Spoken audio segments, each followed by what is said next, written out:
C'est le dernier briefing avant le départ du convoi.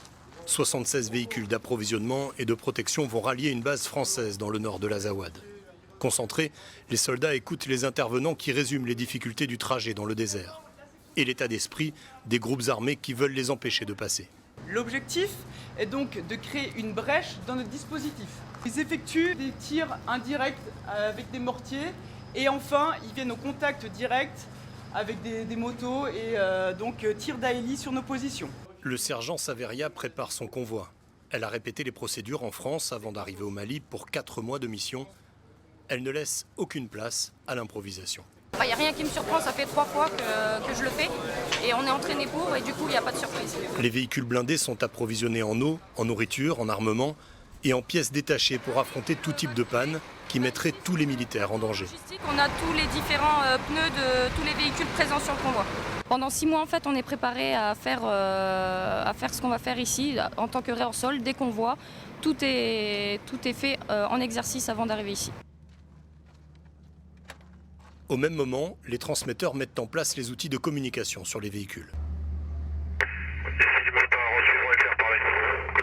Limatata, ici Dominus, contrôle radio.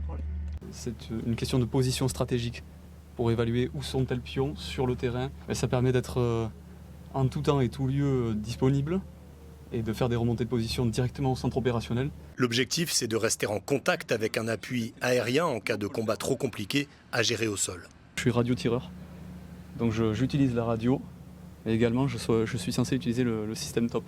Et tout se fait à partir du joystick. Là vous avez les chevrons pour viser et les mesures. Donc la taille d'un homme à 200 mètres, la taille d'un homme à 400 mètres. Il est 5 h du matin, le convoi s'élance doucement.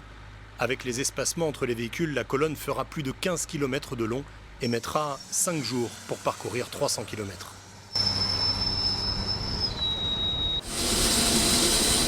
Quand les convois terrestres ne peuvent pas passer, c'est par les airs que les bases sont approvisionnées. Les avions volent à quelques mètres d'altitude pour échapper aux tirs ennemis.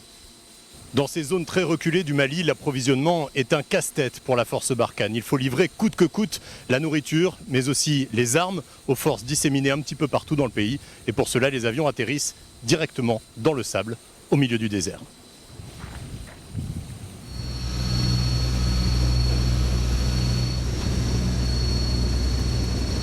C'est vraiment du soutien aux hommes, c'est le but principal de notre mission pour nous, c'est leur amener des vivres, leur amener du matériel, de l'essence s'ils ont besoin pour poursuivre leur mission. C'est notre travail, c'est de soutenir les autres.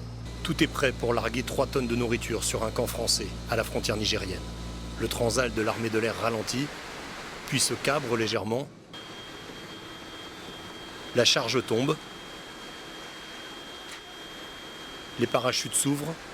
Dans quelques minutes, les vivres seront récupérés au sol par les forces en mission dans le désert.